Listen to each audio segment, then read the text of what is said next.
The line between safety and disappearance on the 18th century frontier was drawn thin, often no wider than the width of a cabin door or the space between a ploughed field and the forest's edge.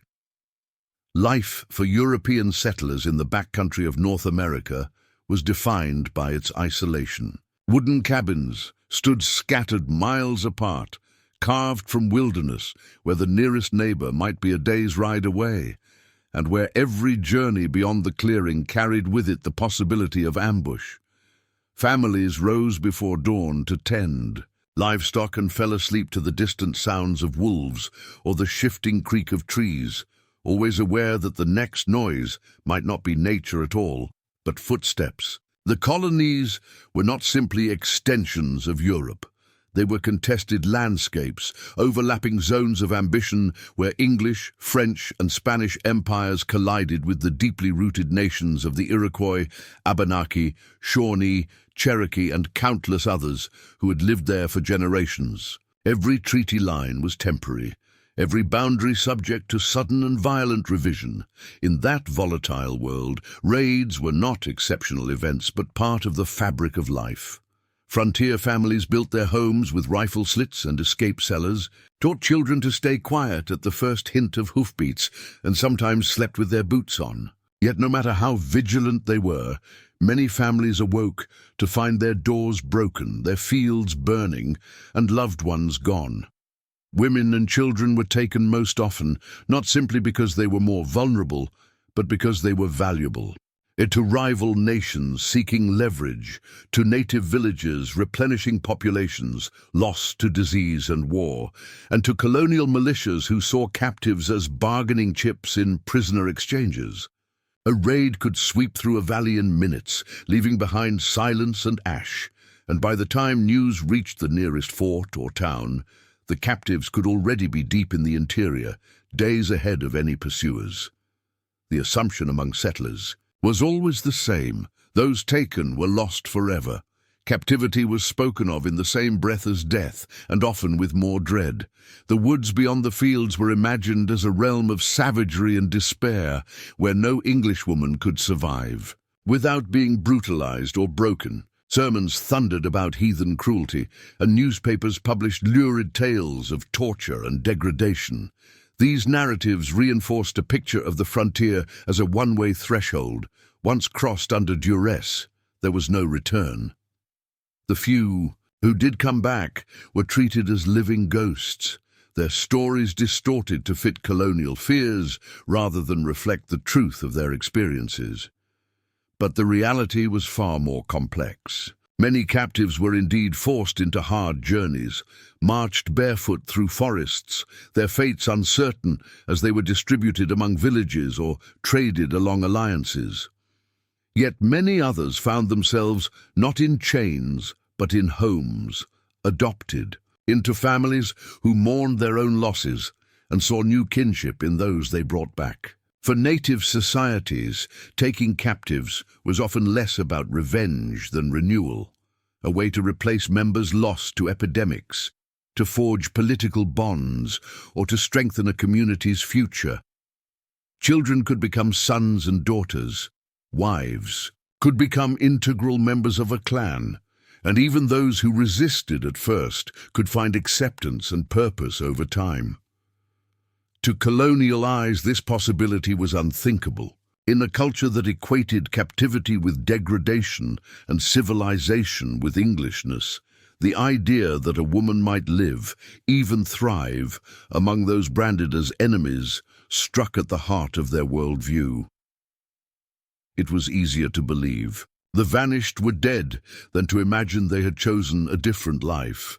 And yet, as the decades passed and conflicts multiplied, from King Philip's War to the French and Indian War, the pattern repeated itself. Cabins burned, riders vanished into the forests, and years later news would surface of a woman seen among the Haudenosaunee, a child now speaking the language of the Shawnee, a wife who had been given the chance to return, but declined.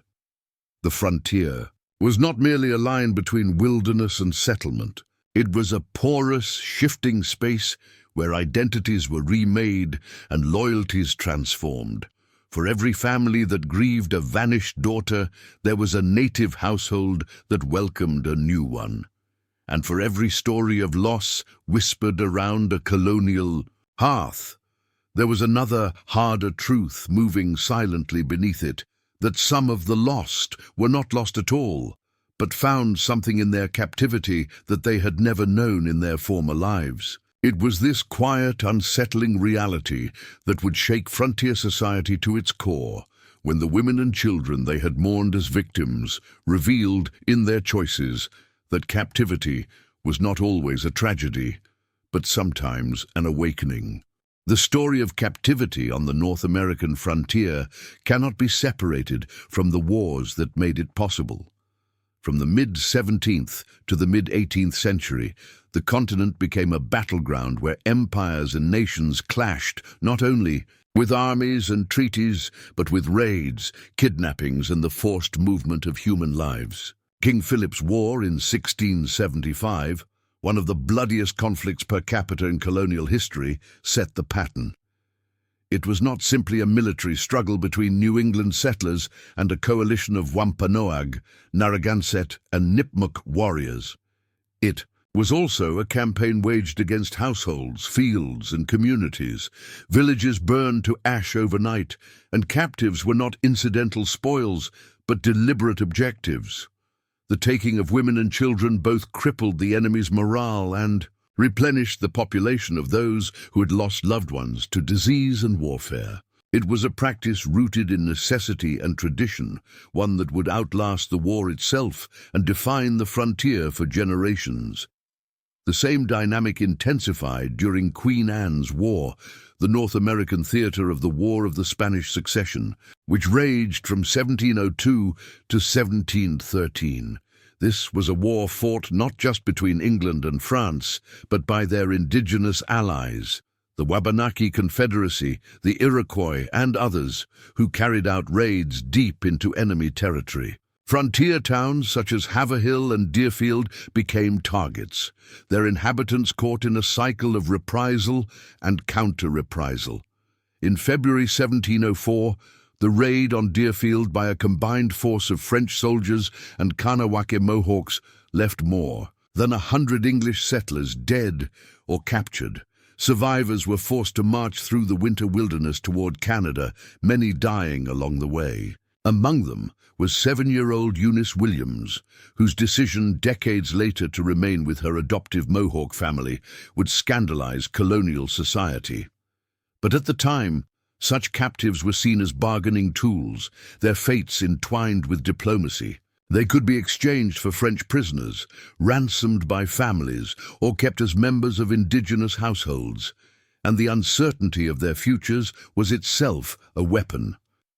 By the time of the French and Indian War in the 1750s, the economy of captivity had become deeply embedded in the fabric of colonial conflict. Raiding parties sought not only supplies and intelligence, but also people. The British and French empires, locked in a global struggle for dominance, both encouraged such tactics, understanding that human lives could shift alliances or destabilize settlements. Women taken from burned farms, isolated cabins, or shattered wagon trains were often presumed by their communities to be doomed, destined either for death on the trail or degradation in distant villages. Colonial narratives painted their suffering in lurid detail, emphasizing brutality and despair. Preachers used their stories to warn congregations of the savagery lurking beyond the tree line, reinforcing the idea that captivity was a fate worse than death. And yet, beneath those narratives lay a quieter, more complicated reality. Some captives were treated harshly, subjected to forced marches, scarcity, and unfamiliar rituals, but others were fed, clothed, and given a place in households that needed their presence. For many native nations, the taking of captives was not an act of cruelty, but of restoration. Epidemics had decimated populations. Warfare had claimed countless lives. To adopt a captive into the community, sometimes through elaborate ceremonies, that symbolized rebirth was to heal those wounds.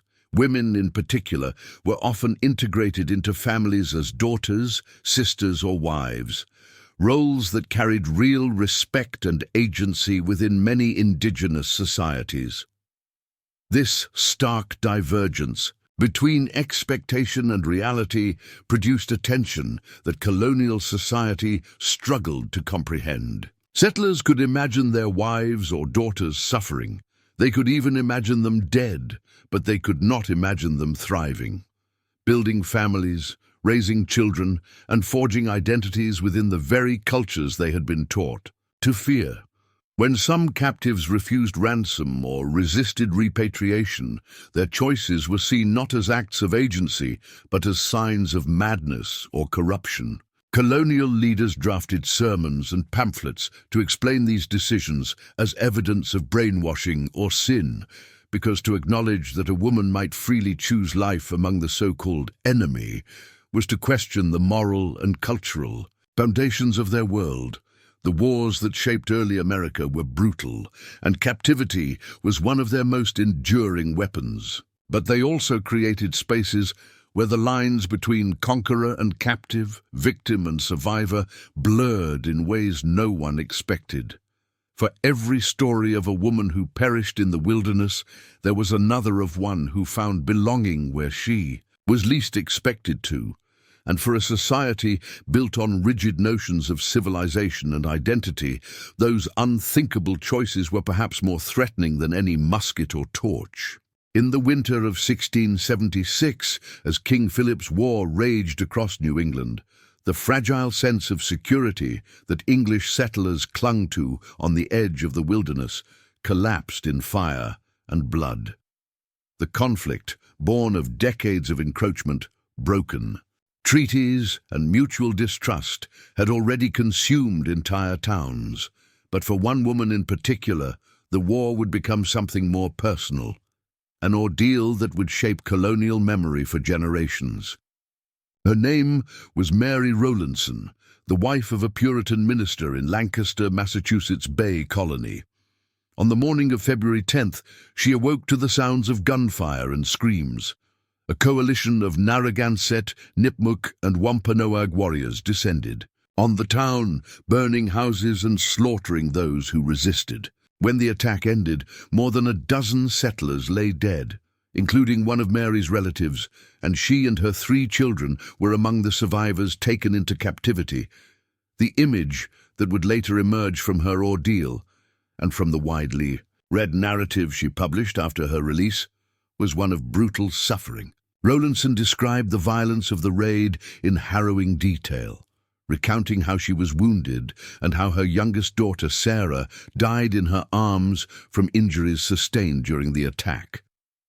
The early chapters of her narrative became emblematic of the colonial view of native warfare, chaotic, merciless, and beyond comprehension. To English readers, such accounts confirmed what sermons and rumors had long insisted, that captivity among indigenous peoples was a descent into barbarism, a test of faith in a world stripped of order and civility. Yet beyond the shock and grief, Rowlandson's experience unfolded with layers of complexity that defied the simple narratives her readers wanted. As the captives were marched deeper into the wilderness, she expected cruelty and degradation, but what she encountered instead was a spectrum of behaviors that did not fit neatly into the colonial imagination. She was given food, however meager, and was allowed to sew clothing for her captors in exchange for sustenance. At times she was treated with a degree of respect and even kindness, offered shelter during storms, permitted to visit her surviving children in other camps, and never subjected to the physical abuse that many Englishmen assumed was inevitable. Rowlandson herself struggled to reconcile these realities with her worldview. As a devout Puritan, she interpreted every moment of her captivity through the lens of providence and scripture, framing her survival as a testament to God's will. Her captors were often described as heathens and infidels, their actions signs of divine punishment or testing. but scattered throughout her account are moments that reveal a reluctant recognition of their humanity. She wrote of individuals who comforted her, who shared their scarce provisions, who mourned their own losses and endured the same hunger and cold that she did. These fleeting observations, often buried beneath layers of theological interpretation, hinted at a more complicated truth, one in which captors and captives were bound not only by violence, but by shared vulnerability and resilience. When she was finally ransomed after 11 weeks in captivity, Rowlandson returned to a society eager to consume her story. Published in 1682 under the title The Sovereignty and Goodness of God, her narrative became one of the first American bestsellers, reprinted multiple times in both the colonies and England.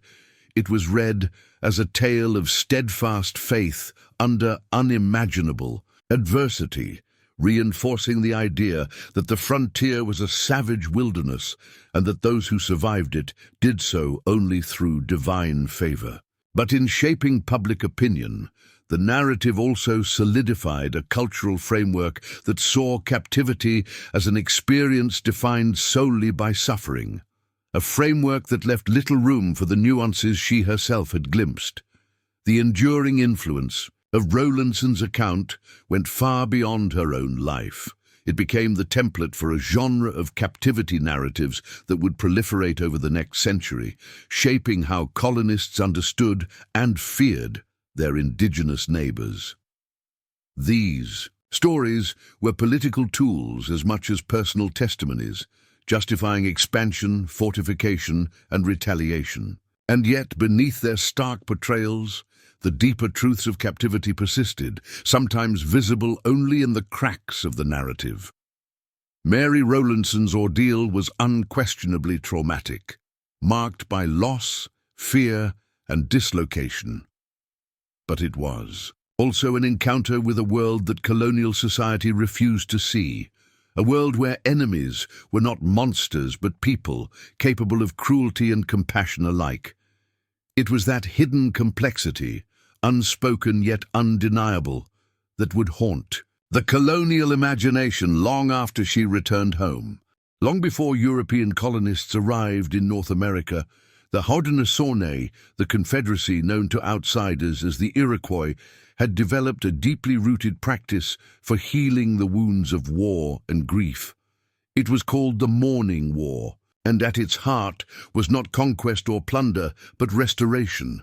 When a member of a clan was killed, the balance of the world was believed to have been disturbed. Sorrow, if left unresolved, could weaken the community. To mend that tear, warriors would take to the field, not always in search of vengeance, but of people. Captives were brought back not as slaves to be exploited or enemies to be humiliated, but as potential kin, new lives who could fill the empty places left by those who had died. This concept of replacement ran deeper than mere symbolism. It was a spiritual and social necessity, a way to ensure that the cycle of loss and renewal continued unbroken. For many women and girls taken in such raids, the experience they encountered was utterly unlike what colonial society imagined. In Puritan sermons and frontier rumors, captivity was portrayed as a fate worse than death, a brutal descent into savagery where English women would be reduced to property. But among the Haudenosaunee, the reality was often the opposite. A captured child might be ceremonially washed of her old identity, dressed in new clothes, and given a new name. An adult woman might be brought before the matriarchs of a clan, the powerful elder women who guided political and social life, and formally adopted as a daughter or sister. Once adopted, she was no longer considered a prisoner. She belonged. Her duties, rights, and protections were the same as those of anyone born into the clan.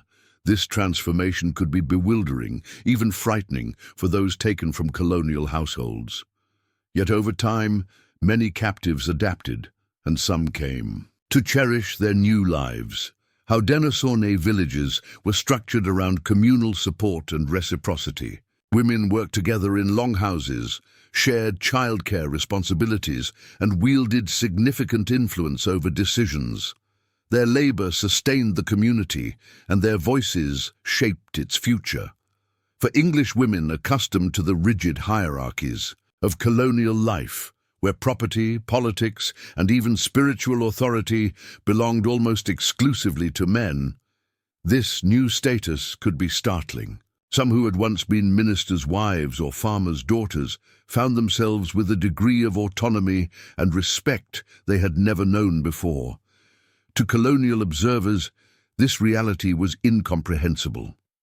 When captives were ransomed or rescued, many refused to leave their adoptive families, prompting outrage and confusion. Settlers, who had spent years searching for lost daughters or sisters, were stunned to find them speaking Haudenosaunee languages, wearing moccasins and beadwork, and insisting on staying where they were.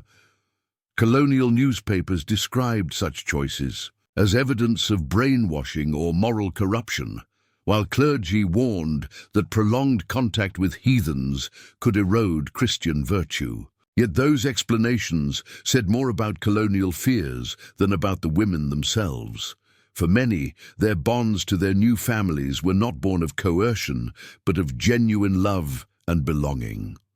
The psychological shift that adoption created was profound. Once a captive had been accepted into a clan, she was expected to mourn the person she had been, to let her old identity die so a new one could live.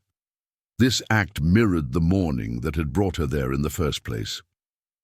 In the Haudenosaunee worldview, the dead were not forgotten, but neither could the living remain trapped in grief. Adoption was a ritual of renewal for both sides, for the family that had lost someone and for the individual now given a second life.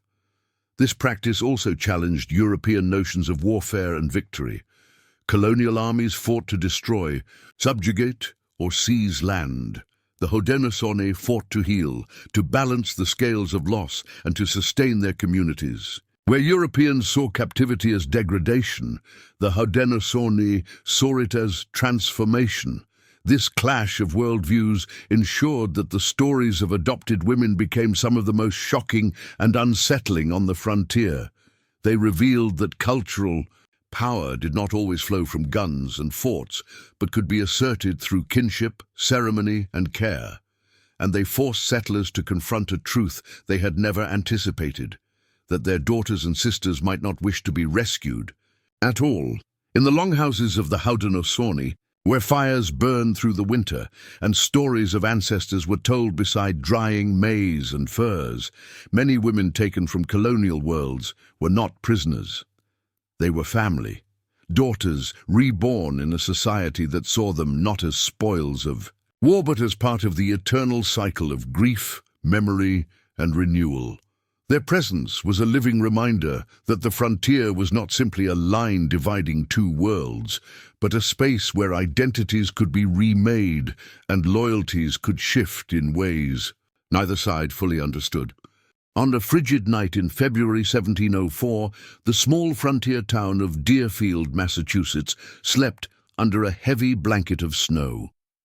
It was a settlement on the edge of empire, where English colonists carved their lives from contested land and built their churches and homes within rifle range of the forest. That night, as the wind howled through the palisades, warriors from Kanawake, Abenaki, and other allied nations moved silently through the drifts, accompanied by French colonial troops from New France. Their mission was part of a broader struggle between France and England for control of North America, a proxy war fought through raids, alliances, and captives. When they struck just before dawn, the town was unprepared. Doors were smashed in, roofs set ablaze, and the settlement's defenses collapsed in minutes. Dozens of settlers were killed, and more than 100 men, women, and children were taken prisoner. Among them was 7-year-old Eunice Williams, the daughter of Deerfield's Puritan minister, John Williams. The captives were forced on a brutal midwinter march northward through deep snow, covering nearly 300 miles toward French-held Canada. Many perished along the way. from cold, exhaustion, or wounds sustained in the raid, but Eunice survived. For her family, the ordeal was unimaginable. Her mother, Eunice Williams, had been killed during the raid, and her father, though eventually ransomed, spent the rest of his life trying to bring his daughter home. For the English settlers who read his published account of the attack, she was the very image of innocence stolen, a child ripped from civilization and cast into barbarism. Yet the story that unfolded in the decades that followed defied every expectation they held. Upon arrival in Kanawak, the Mohawk Catholic mission village near Montreal, Eunice was adopted by a Mohawk family who had lost a child. The practice was rooted in a tradition that valued captives not merely as spoils of war, but as replacements for those taken by disease and conflict. She was given a new name, Aongote, often translated as she who has been planted somewhere else, and with it, a new identity. Her captors did not treat her as a prisoner. She was raised as one of their own, learning the Mohawk language, participating in their daily life, and eventually embracing Catholicism, which had taken root in Kanawake through Jesuit missionaries. Over the years, colonial authorities, clergy, and her family attempted repeatedly to ransom or retrieve her. Envoys were sent, letters exchanged, and promises made, but each attempt failed. Eunice resisted the overtures, and as she grew into adulthood, her decision became irrevocable. She married a Mohawk man named François Xavier Arrozen, bore children, and lived the rest of her life within the Kanawake community. She occasionally visited her New England relatives, but she always returned to her adopted home, a choice that scandalized Puritan society. For her father and many others, her refusal to return was a profound betrayal, a symbol of how deeply captivity could corrupt identity and loyalty. Yet to view Eunice's story solely through the colonial lens is to miss its deeper meaning. Her choice was not the result of coercion or ignorance, but of belonging. By the time she reached adulthood, the world she had been born into was no longer hers. She had grown up surrounded by people who loved and protected her, speaking a language that felt natural on her tongue, living within a culture that gave her a place and purpose. The English society she had left behind, rigid, patriarchal, and unforgiving, offered none of that. To return would have been to become a stranger in the land of her birth. Eunice Williams's story struck at the heart of colonial assumptions about identity, faith, and civilization. It revealed the power of indigenous adoption practices, the permeability of cultural boundaries, and the possibility that what colonists called captivity could become a chosen life.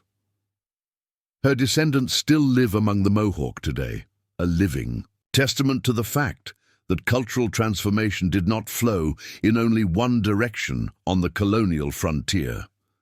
For English settlers who believed their world was inherently superior, this was perhaps the most unsettling truth of all, that a daughter they had lost to war had found something they could not offer, and that she had chosen to stay. For those who did return from captivity, the home they had dreamed of during sleepless nights in the forest was often not the home they found. Women and children who stepped back across the threshold of their old lives were expected to resume them as if nothing had changed, but captivity was not a pause, it was a transformation. Months or years spent in indigenous villages, absorbed into new families, speaking new languages, and moving to a rhythm entirely unlike the one they had known before, left many profoundly altered. What awaited them on the other side of the frontier was not the warm embrace of familiar faces, but a society that struggled to accept who they had become.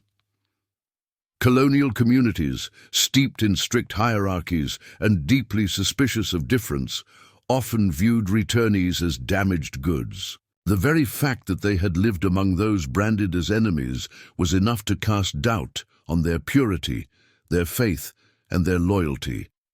Some were questioned relentlessly about their experiences, pressed to recount details of rituals, speech, or beliefs as if they were spies or sinners in need of confession.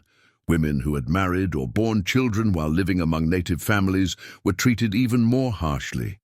In the rigid logic of Puritan morality, such relationships were evidence of defilement, even if they had been formed through kindness, love, or necessity. A woman who returned with a child of mixed ancestry might find herself whispered about, shunned, or even barred from certain community rites. The psychological dissonance was just as punishing. For many, the life they had once known now felt foreign. Colonial society was defined by hierarchy and obedience, by male authority in the home and the pulpit, and by a social order in which women were expected to be silent and submissive. In contrast, life in many native villages had been markedly more communal. Women shared labor and childcare, held influence in decisions, and were woven into the social fabric in ways that were both visible and respected. They participated in councils, managed agricultural production, and often controlled property, roles that were unimaginable in most English towns. Having lived in a society that valued their contributions beyond the domestic sphere, many women found it difficult to return to a life where their voices were once again constrained. Language itself became a barrier. Some captives returned, speaking only the language of their adoptive families, needing translators to communicate with their own kin. Children taken young and brought back years later were sometimes unable to remember their birth names or recognize their relatives. Others found themselves yearning for the foods, songs, and ceremonies that had once been strange but now felt essential.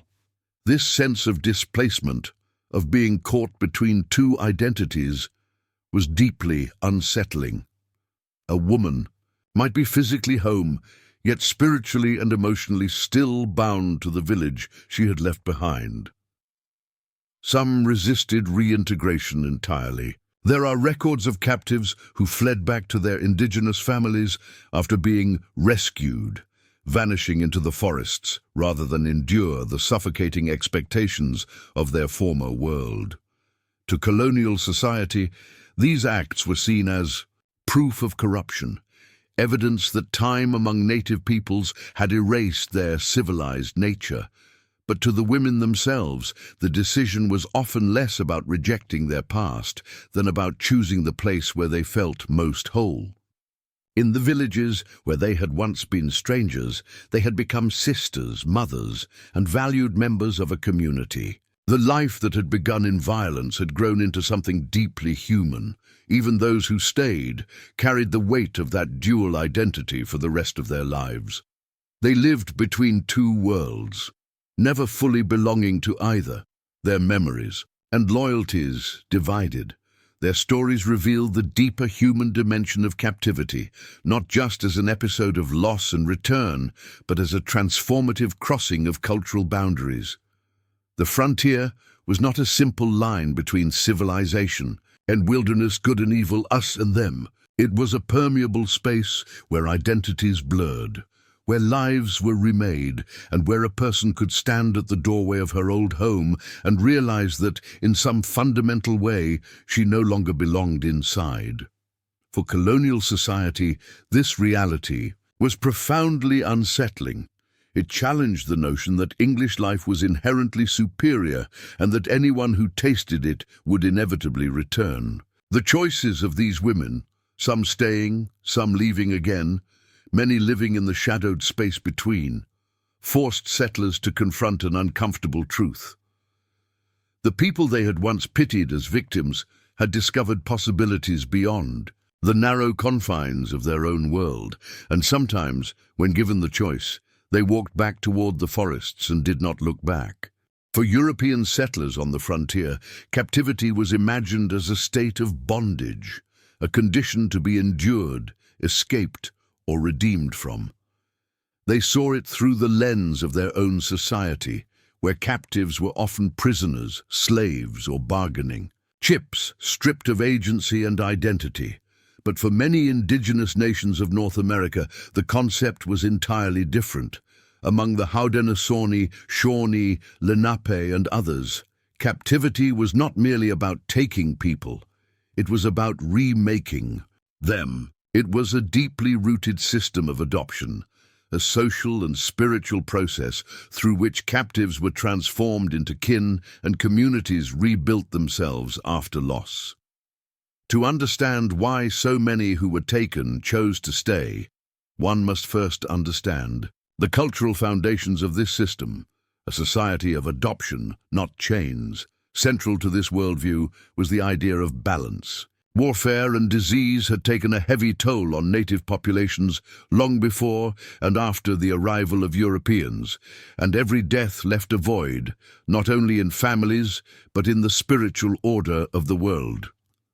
Mourning wars were one means of restoring that balance. When a loved one was killed, grief was not simply an individual burden, it was a communal wound. Capturing someone from an enemy group and bringing them into the community was a way to mend that wound. It was not vengeance alone that motivated the taking of captives, but the need to heal, to restore a family that had been broken. This process was marked by ritual and symbolism. Captives were often cleansed in ceremonies that washed away their old identities, a symbolic death followed by rebirth into a new life. They were given new names, new clothes, and new places within the kinship network. A woman might become a daughter to a grieving mother, a sister to those who had lost one, or a wife to a man whose family had been shattered by war. Children might be taken in as sons and daughters, raised without distinction from those born, into the clan. In these acts of incorporation, the community was not merely replenishing its numbers. It was reaffirming the sacred web of relationships that bound it together. The concept of kinship in many indigenous societies was expansive and flexible, far broader than the nuclear family model familiar to Europeans. It was based on mutual obligation and shared labor, where belonging was defined not by blood, but by contribution. Once adopted, a person was expected to participate fully in the life of the community, to plant corn, gather firewood, hunt, cook, and care for children. Through this work, captives forged real bonds with those around them. They were not outsiders living at the margins, but integral members of the collective, their worth measured by their willingness to share in the responsibilities of daily life. This inclusiveness was often startling to those taken from rigid colonial societies. In Puritan New England, social order was hierarchical and exclusionary. Class, gender, and religion dictated one's place, and opportunities for agency, especially for women, were limited. In many indigenous villages, by contrast, women held significant authority, controlling food production, property, and even political decisions. A woman adopted into such a society could find herself respected and listened to in ways that would have been unimaginable in her former life. For children, the experience was even more transformative. They grew up surrounded by people who loved and accepted them, who did not see them as outsiders, but as vital parts of the future. Spiritual rebirth was not a metaphor, but a lived experience. In their new roles, captives participated in ceremonies, storytelling, and seasonal rituals that tied them to the land and to the ancestors of their adoptive people. They were taught the values of reciprocity, balance, and respect, principles that shaped every aspect of community life. Over time, these teachings could become more familiar than the religious doctrines they had once known. It was not unusual for former captives to lose interest in returning to their birth communities, not because they were coerced, but because they no longer felt like strangers in the places they had come to call home. For colonial observers, such transformations were deeply unsettling. They shattered the assumption that European society was inherently superior and that anyone removed from it would yearn to return. The fact that many captives chose to remain with their adoptive families was interpreted as proof of corruption or weakness, yet the truth was far simpler and more profound. These societies offered them something they had never experienced before: unconditional belonging. In a world where identity was fluid and kinship could be remade through ceremony and choice, captivity ceased to be a prison. It became a passage from grief to renewal, from isolation to community, from who they had been to who they could become. The violence of captivity did not end when the raids were over. For many families on the colonial frontier, the months and years that followed a loved one's disappearance became their own kind of battle. A desperate, drawn-out struggle against distance, language, culture, and choice. The belief that no one would willingly remain among their captors ran deep, and so they wrote letters, gathered ransoms, and dispatched emissaries into the forests and villages beyond the colonial line, convinced that any woman or child taken could be persuaded or compelled to come home. But again and again, those missions ended not with joyful reunions, but with bewilderment and heartbreak. The daughters and sisters they sought had not been imprisoned in the way they imagined. They had built new lives, formed new loyalties, and in many cases refused to return at all. One of the most striking features of this era is the sheer volume of correspondence that survives.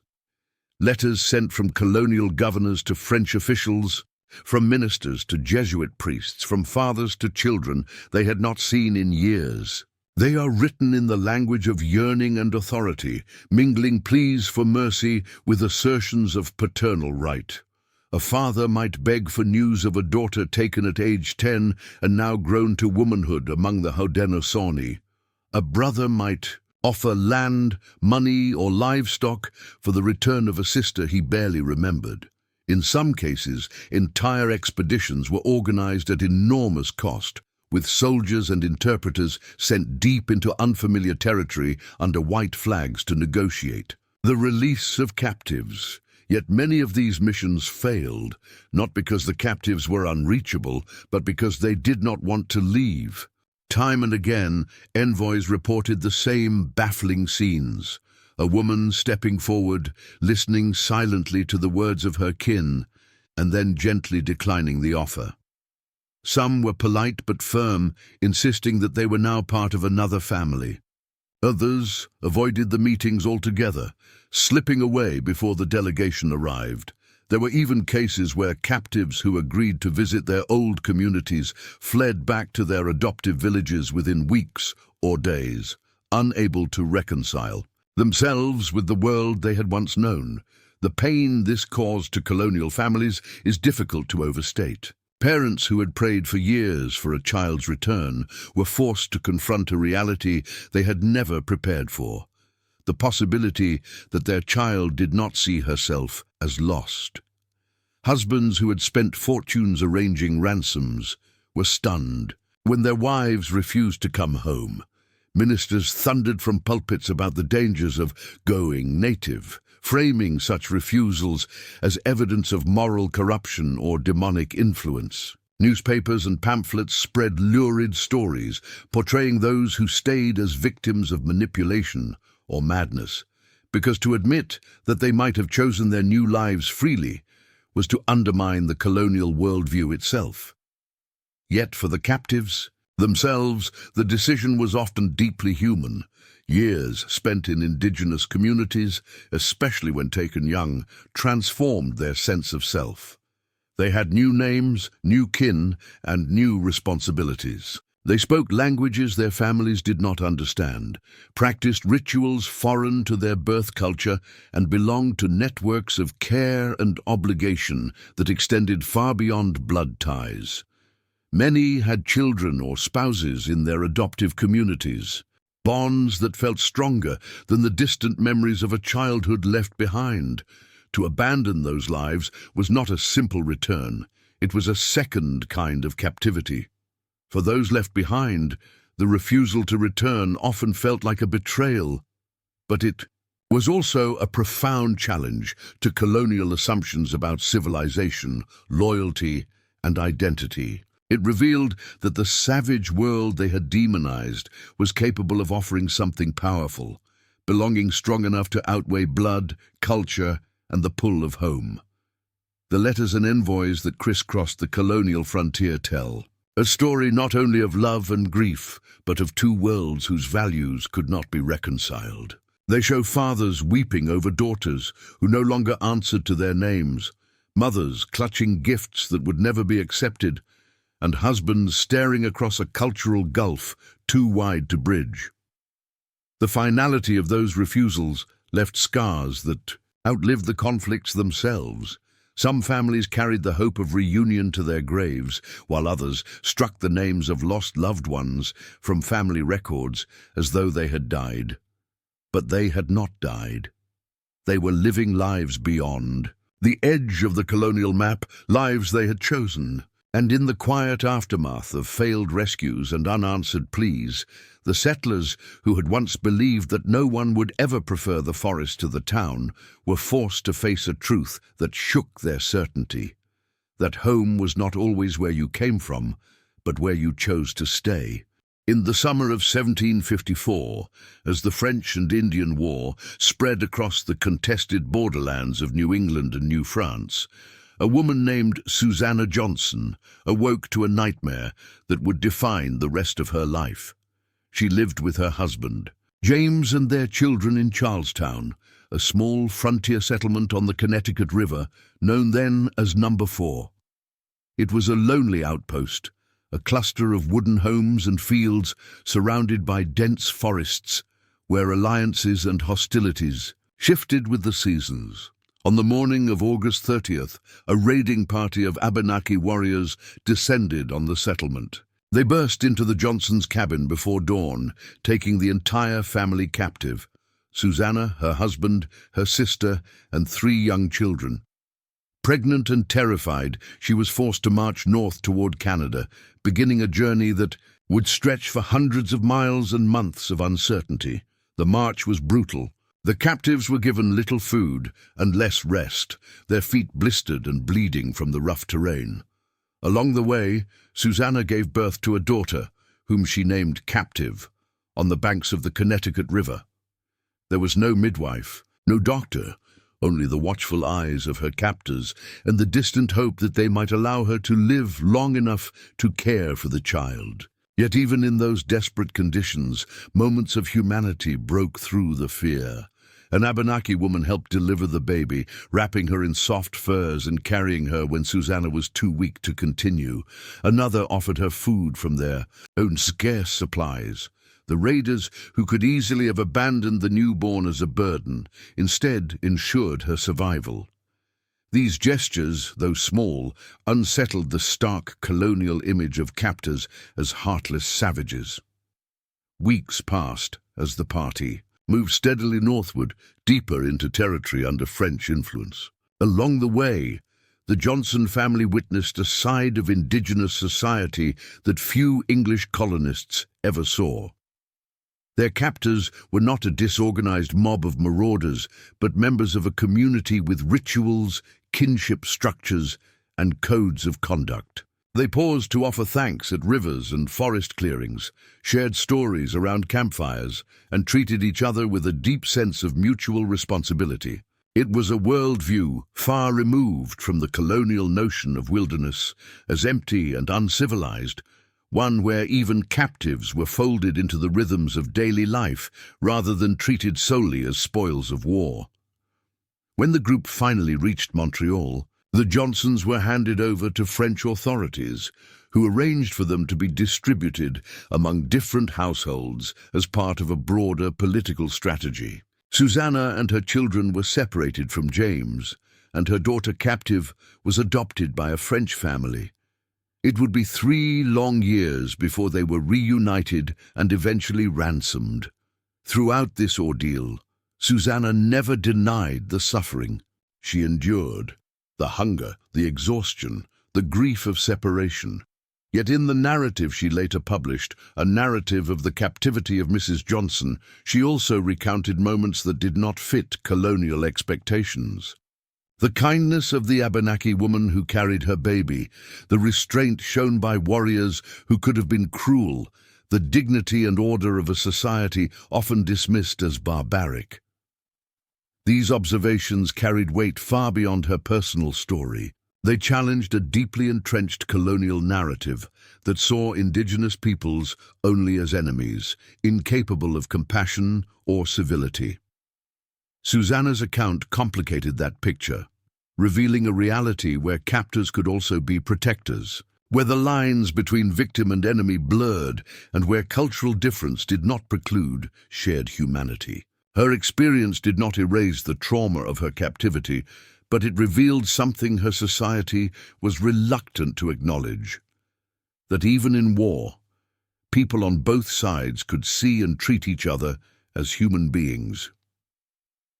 When she and her family finally returned home in 1757, Susanna found a colonial world still eager for stories of savagery and redemption. Yet her narrative, despite its descriptions of hardship, could not entirely satisfy that hunger. It told a more complicated truth, one that defied the easy categories of good and evil, and in doing so, it forced readers to confront an unsettling reality: that the people they called enemies were capable of kindness, and that captivity, for all its suffering, could reveal common ground where none was believed to exist.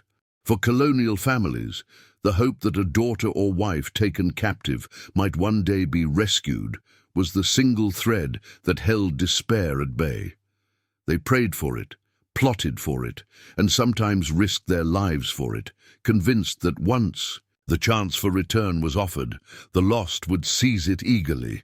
And yet again and again, the unthinkable happened. Women who had been recovered through ransom, negotiation, or military action slipped away from the settlements that had long mourned them and disappeared back into the forests. These moments were more than acts of individual will. They struck at the core of colonial identity and belief, forcing a society built on rigid notions of loyalty and cultural superiority to confront the unsettling fact that life among their supposed enemies could be chosen, even preferred. One of the most striking patterns to emerge from captivity records is how often rescued women fled their saviors. Some were taken back by force during raids, meant to recover captives, torn from the communities they had come to see as family. Others were brought home through negotiations, only to escape weeks or months later. The stories often followed a similar pattern. At first, the returned woman would seem quiet and withdrawn, struggling to reacquaint herself with the rhythms of colonial life. Neighbors would watch her carefully, interpreting every hesitation as a sign of lingering trauma. But then, without warning, she would vanish, leaving behind the world of fields and meeting houses for one of Longhouse's kinship and languages that now felt more natural on her tongue. To settlers, these acts were incomprehensible and infuriating. Sermons railed against what ministers called the seduction of the savage life. Newspapers described the women as victims of manipulation or moral corruption. In some cases, families refused even to speak their names, treating them as if they had died a second time. Their choices were cast as betrayals, not just of kin and homeland, but of faith, race, and civilization itself. The colonial worldview hinged on the belief that their culture was inherently superior, that to be taken from it was to fall, and that to return was to be redeemed. A woman who rejected redemption was more than a source of grief. She was evidence that those assumptions might be wrong, but from the perspective of the women themselves, the decision was often far simpler and far more human. Years spent among indigenous families had reshaped their lives in ways that could not be undone. Many had married and borne children. They had learned languages, taken on responsibilities, and built networks of kinship that extended beyond blood. Their daily existence was intertwined with people who relied on them and whom they, in turn, loved. Returning to colonial society meant abandoning not only those relationships, but also the sense of belonging and purpose that had grown around them.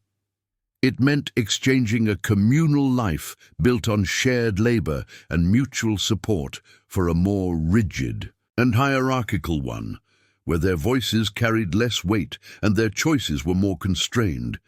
Native communities understood these choices not as betrayals, but as affirmations. To them, the women's returns were proof of the strength of the bonds that had formed, evidence that kinship was not merely an obligation, but a force capable of transcending origin. When a woman fled back to the village that had once taken her captive, she was not a runaway in their eyes. She was a daughter returning home. The community would welcome her back without reproach, understanding that her brief absence had not erased the ties that bound her to them. These stories circulated widely on the frontier, whispered in taverns and recorded in colonial journals, each one chipping away at the comforting certainty that European culture was irresistible and inevitable. They revealed that captivity was not always a wound to be healed, but sometimes a transformation to be embraced. They showed that love, loyalty, and identity were not fixed by birth, but shaped by experience, and that those who crossed cultural boundaries could do so willingly, even joyfully. And perhaps most unsettling of all, they reminded settlers that the forests beyond their fields were not merely places of danger and darkness, but spaces where a different kind of life, one that many of their own people might choose, continued to flourish. Every time a woman slipped away from a colonial settlement and vanished into the trees, she left more than an empty bed behind. She left a question that no sermon or law could fully answer. What did it mean about the world they had built if someone, given the choice between it and the one they had been taught to fear, chose the latter? It was a question that would haunt the colonial imagination long after the frontier closed. The stories of captives who chose to stay with their adoptive communities or even fled back to them after being rescued reveal a deeper truth than simple emotional attachment. They point to a profound cultural clash, not just between Europeans and native peoples, but between two fundamentally different ways of organizing life.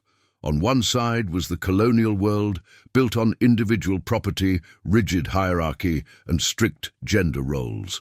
On the other was a communal system that emphasized shared responsibility, collective decision-making, and a balance of power between men and women. For many who experienced both, the choice was not a mystery. It was a quiet, deliberate preference for a life that felt more human. In colonial settlements, survival was often a solitary and punishing affair. Families were isolated on scattered homesteads, far from neighbors, and separated by miles of forest. The household was the basic unit of production, and every burden, from raising children to planting crops, fell on the shoulders of the family alone. Women were confined largely to domestic spheres, their days consumed by endless labor, cooking, sewing, tending gardens, birthing and raising children, all while submitting to the authority of fathers, husbands, ministers, and magistrates. Social norms left little room for their voices in public affairs. A woman's worth was tied to obedience and piety, and deviation from these expectations could bring social ruin. Even within their own homes, they were subject to patriarchal control, their labor and their bodies regulated by law, religion, and custom. Life in many indigenous societies was structured in ways that contrasted starkly with this model. Villages functioned as extended families, where tasks were shared and responsibilities distributed widely. Childcare, for example, was not the sole burden of mothers. A child might be watched by older siblings, aunts, grandmothers, or even unrelated. Women, freeing parents to participate in other aspects of community life. This collective approach created a deep sense of security and belonging. It also meant that motherhood, far from being a solitary, exhausting duty, was integrated into the social fabric in a way that allowed women to maintain autonomy and identity beyond their children. Labor, too, was divided differently. While men often hunted, traded, or defended the community, women controlled agriculture, the production of food, and the management of resources, roles that gave them considerable economic power. Decisions about land use, trade, and even war were frequently made through consensus, with women participating actively in councils or even holding veto power, particularly among the Haudenosaunee. This stood in stark contrast to colonial society, where women were excluded from formal decision-making and where political authority was almost exclusively male. The absence of rigid hierarchies in many native communities meant that individuals were valued for their contributions and skills rather than their gender or social class. Even property was conceived differently. While colonial law treated land as private and inheritable, a source of wealth concentrated in the hands of men, many indigenous nations understood it as a collective resource to be used for the good of the community. This perspective fostered a sense of shared responsibility and cooperation rather than competition. Captives who had grown up in a world defined by scarcity, ownership, and individual struggle often found the communal ethic deeply appealing. In a society where the well-being of one was tied to the well-being of all, they felt valued not as dependents or subordinates, but as integral members of a larger whole. The psychological effects of this difference were profound. In colonial life, isolation was common, loneliness a near-constant companion. The demands of self-reliance left little time for leisure or collective joy. In indigenous villages, however, work and life were often communal. Meals were shared, stories told in groups, ceremonies brought people together in collective expressions of gratitude and remembrance. Daily life was infused with a sense of connection to the land, to one another, and to something larger than the individual. For those who had experienced only the rigid discipline and emotional austerity of colonial society, this sense of belonging could feel transformative. It is no wonder, then, that many captives did not see themselves as leaving civilization for savagery, but rather as stepping into a life that offered dignity, equality, and community. Their choices exposed the fragility of colonial assumptions about superiority and progress. The women who preferred native life were not rejecting their heritage out of ignorance or weakness. They were choosing a world that offered them freedoms and roles their birth societies denied them. And in doing so, they forced those societies to confront a question they were ill-equipped to answer. If their way of life was truly the pinnacle of order and virtue, why did so many who glimpsed another path choose not to return? The answer lay in the contrast between two visions of human existence, one centered on hierarchy, property, and control, and the other on reciprocity, balance, and shared purpose. For those who had lived both, the choice was not rebellion. It was recognition, and in that recognition was a quiet but powerful indictment of the society they had left behind. When a woman was taken captive on the North American frontier, her family and community often assumed her world had ended. They imagined captivity as a state of permanent victimhood, a stripping away of self, agency, and dignity. Yet for many women, what began as an ordeal of violence and fear evolved into something far more complex. In the villages and households of their captors, they encountered social structures, expectations, and possibilities that were radically different from those they had known before. Over time, this experience of living outside the narrow boundaries of colonial womanhood transformed their understanding of themselves. Captivity, in a strange and unexpected way, became a gateway to a different kind of freedom, one that redefined identity, power, and belonging. In colonial New England, or New France, a woman's life was tightly scripted from birth. Her path was shaped by family expectations, church doctrine, and civil law. She was to marry young, bear children, submit to her husband's authority, and devote herself to household labor. The laws of coverture, imported from English common law, meant that upon marriage she ceased to exist as a legal individual. Her property, earnings, and even her body were effectively controlled by her husband.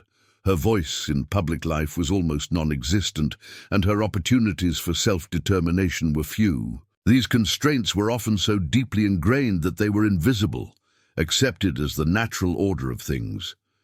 Captivity shattered that order. At first, the experience was terrifying. Women were taken from their homes, forced to march through wilderness, and thrust into alien societies where they understood neither the language nor the customs. But once the immediate danger passed and their new lives took shape, many found themselves navigating a very different social landscape. In indigenous communities, women were not passive dependents, but central actors in the life of the group. They owned property, directed agricultural work, participated in councils, and in some societies, wielded the power to select or depose leaders. Their opinions carried weight not only in the domestic sphere, but in the political one. For women who had spent their entire lives being spoken for, the experience of being listened to was transformative. This newfound agency extended beyond formal authority. It shaped how women understood their own worth. No longer confined to the narrow role of obedient wife and mother, they became producers, negotiators, decision-makers, roles that colonial society often denied them. Even the most ordinary aspects of daily life took on new meaning. Planting crops, helping to organize a seasonal hunt, or participating in communal rituals became acts of contribution that affirmed their importance to the whole. They were no longer invisible laborers working for the benefit of a single household, but valued members of a collective whose survival depended on their efforts. The psychological shift was profound. Many women reported feeling a sense of self that they had never experienced before, a sense that they were more than property, more than vessels of obedience. This change did not erase the trauma of their capture, but it reframed their understanding of what it meant to live a meaningful life. Freedom, they realized, was not simply the absence of chains or the ability to return home.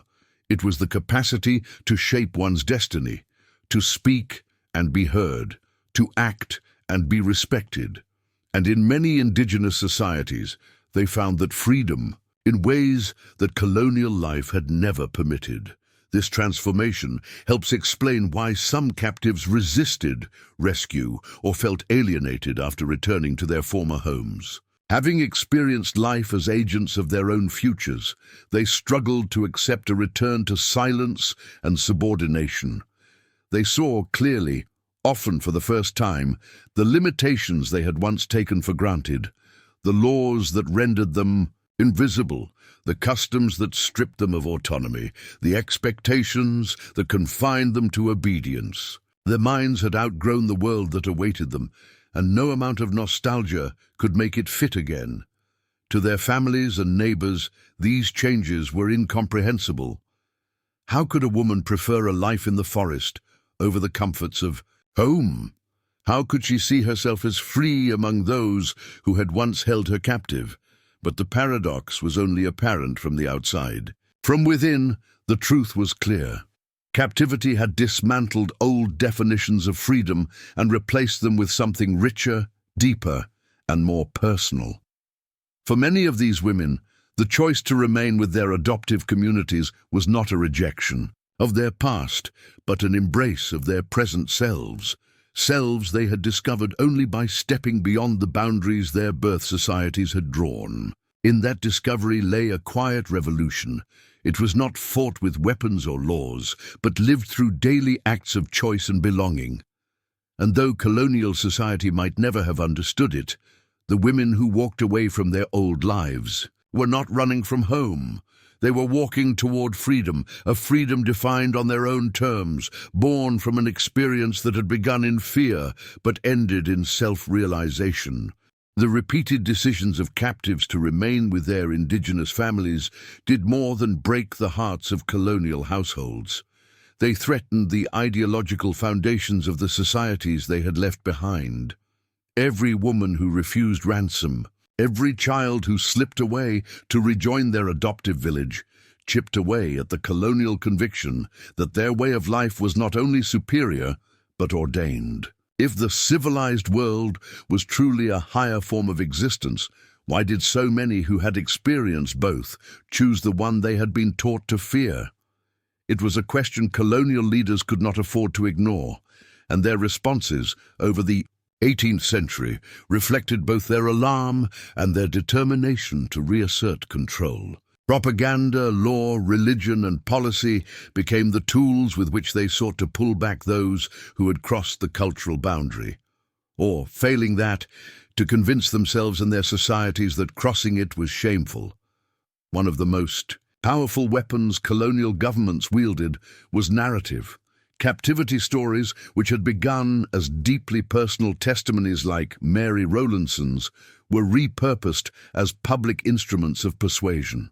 Pamphlets, sermons, and broadsides portrayed captivity as a living hell, an experience defined solely by violence, degradation, and despair. Ministers thundered from pulpits that women who stayed among native communities were victims of temptation or corruption, their souls endangered by proximity to heathen practices.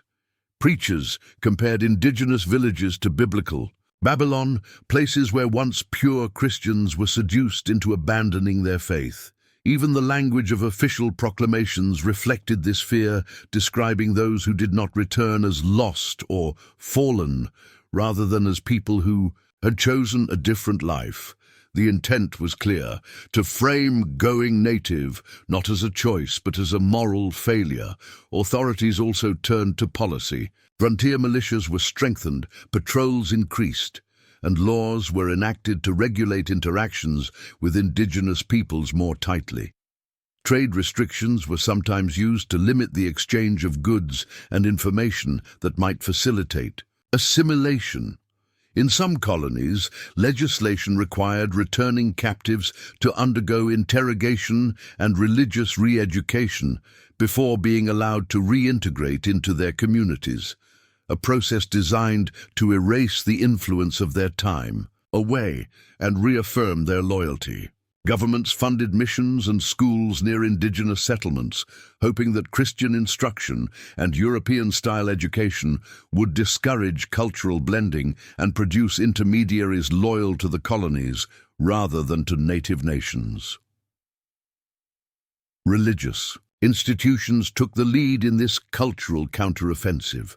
Churches organized special services to redeem captives, framing their return as a form of spiritual salvation. Ministers wrote lengthy treatises warning of the dangers of intermarriage, shared rituals and syncretic practices that blurred the lines between cultures. Even art and literature were recruited to the cause, with plays, poems, and sermons depicting indigenous life as chaotic, lawless, and cruel. The goal was not merely to prevent future captives from assimilating, but to reassure colonial populations that they were right to fear and despise the alternative. Yet despite these efforts, the narratives of those who stayed continued to circulate, whispered in taverns, recounted in family stories, and recorded in the journals of missionaries and traders. These accounts, though often dismissed or distorted, had a quiet power. They spoke of women who had found autonomy and respect, of children who had grown into leaders within their adoptive communities, of lives that were not tragic but fulfilling. Even colonial officials could not entirely suppress their curiosity. Reports sent back to London and Paris occasionally noted with bewilderment that former captives showed little desire to return, and that efforts to retrieve them were often met with refusal. These stories undermined colonial confidence in ways that no military defeat could. They exposed the fragility of a worldview that depended on stark divisions between civilized and savage, Christian and heathen, freedom and captivity. The persistence of such accounts suggested that these categories were not immutable, that people could cross from one side to the other, and more importantly, that they might prefer it. The very need for propaganda, religious campaigns, and legal constraints revealed the depth of colonial insecurity. By the late 18th century, the anxiety over going native had become part of the colonial psyche, shaping policies far beyond the frontier. It influenced treaties, trade negotiations, and even the rhetoric of imperial expansion. Yet despite every attempt to rewrite the story, the reality remained stubbornly unchanged. Women continued to choose their adopted families. Children grew up and never came back. And the line between the worlds, no matter how many walls the colonies built, remained permeable. In the end, it was not guns or forts that most troubled colonial authorities, but the quiet, unanswerable testimony of those who had lived both lives and chosen the one they were never meant to choose. Their decisions spoke volumes, and no sermon or statute could silence them. Long after the frontier raids had ended and the borderlands of colonial America had become part of a new nation, the stories of women who chose to stay with their indigenous families continued to ripple outward. They were told and retold, reshaped with each generation, and absorbed into the cultural memory of two very different societies, one that sought to suppress them as cautionary tales, and another that cherished them as proof of kinship, resilience, and continuity. These narratives did not vanish when the women themselves passed away. Instead, they became part of the deep historical soil from which both settler and indigenous identities grew, influencing perceptions of belonging, loyalty, and identity long after the original events had faded from living memory. In the colonial and early American imagination, the figure of the lost woman lingered as a symbol of both fear and failure. Ministers continued to invoke her story from the pulpit, warning their congregations about the temptations that lay beyond the boundaries of Christian society. These sermons painted the forest as a place of spiritual danger, a space where faith could be eroded and civilization itself undone. Pamphlets circulated well into the 19th century, describing the experiences of captives who had fallen to the influence of native life. Even when written decades after the fact, they still portrayed the decision to stay as something unnatural, the result of weakness, deception, or moral corruption. Colonial authorities and, later, American officials used these stories to justify assimilationist policies, arguing that indigenous cultures were powerful precisely because they were seductive, a narrative that underpinned efforts to convert, educate, and ultimately erase them. Yet even as official rhetoric tried to control the meaning of captivity, the stories themselves resisted confinement. They spread in quieter, more subversive ways, woven into family histories and local folklore.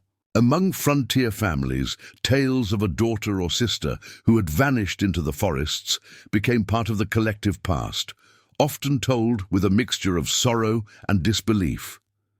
Some families maintained faint contact with their lost relatives through letters carried by missionaries or traders. Others heard rumors of children and grandchildren living among the Haudenosaunee, the Shawnee, or the Delaware. Descendants who no longer spoke English, who no longer practiced Christianity, but who were nevertheless blood. The knowledge that their lineage continued beyond the colonial world, unsettled deeply, held assumptions about race, culture, and belonging. For indigenous communities, these stories were remembered differently. They were not tales of loss, but of renewal. Oral histories celebrated the courage of women who had crossed from one world into another and stayed, strengthening the bonds of kinship and expanding the community. These women were remembered not as outsiders, but as ancestors, their names carried forward in songs, stories, and clan traditions.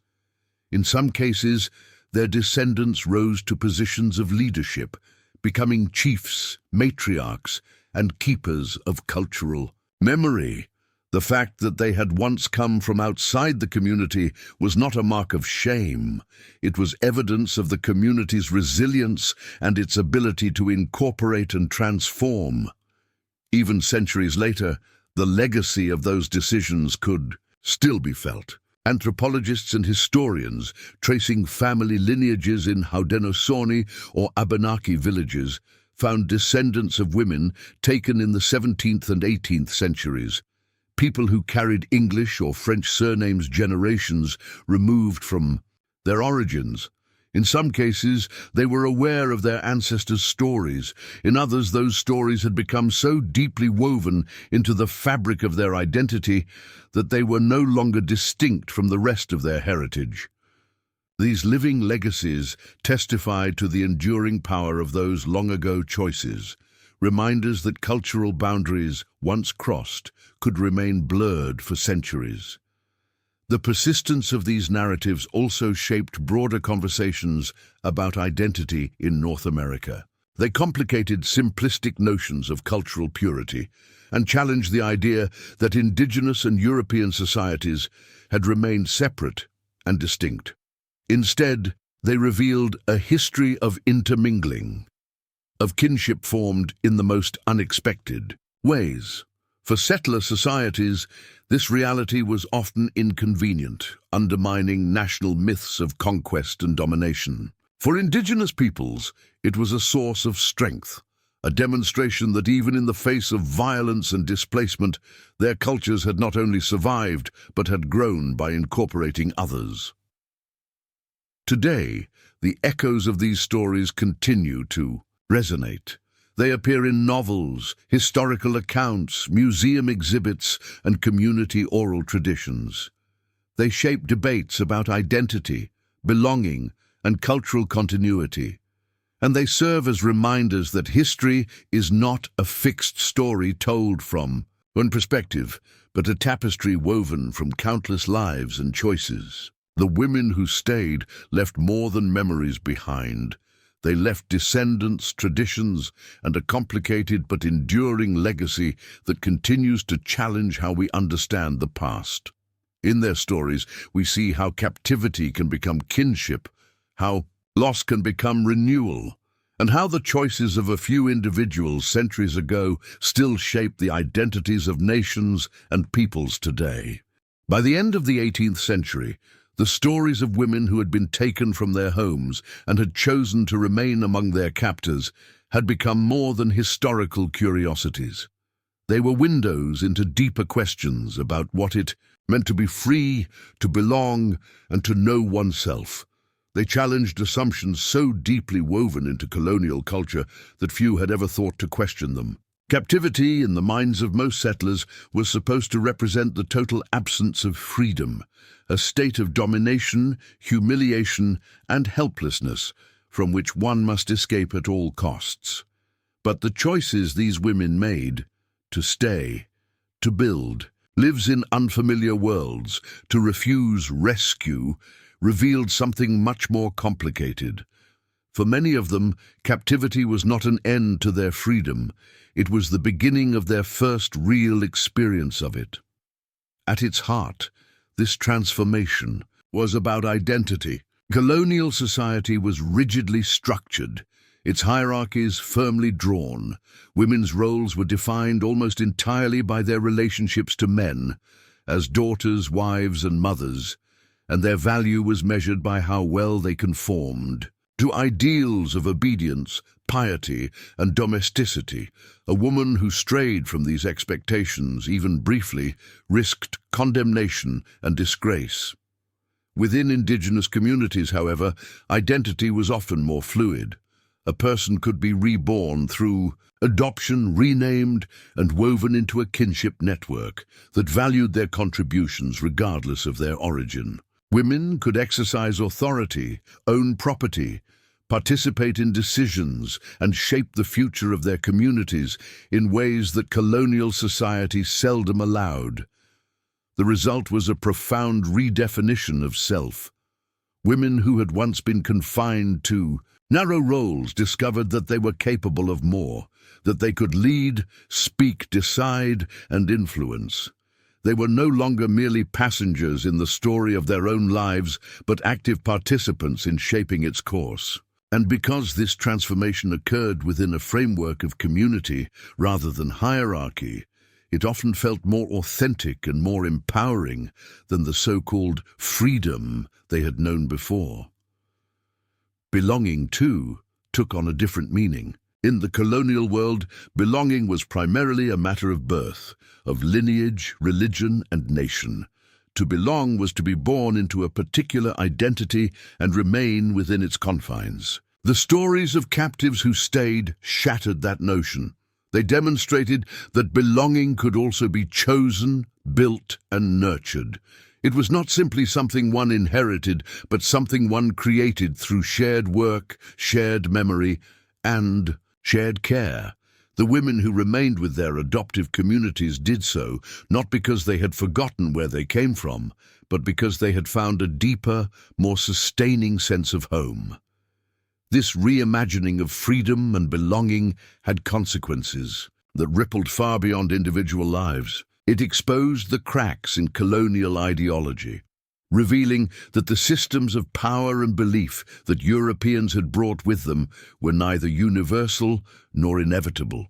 It forced colonial society to reckon with uncomfortable truths, that its vision of civilization was not always more desirable, that its structures of authority were not always just, and that the people it sought to dominate were capable of offering alternatives that many found more compelling. The very existence of these choices undermined the colonial project's claim to moral superiority and universal destiny. Even centuries later, the implications of these choices continue to resonate. The descendants of captive women still live. In indigenous communities, their identities shaped by decisions made long before their births. Their presence is a living reminder that identity is not static, that it can cross borders and defy expectations. And the stories of their ancestors continue to challenge modern ideas about assimilation, hybridity, and cultural boundaries, reminding us that the lines between us and them are far less fixed than we often imagine. For the women themselves, captivity was never a single, simple experience. It was fear and suffering, yes, but it was also possibility, a tearing open of the world that allowed them to see themselves and their place in it anew.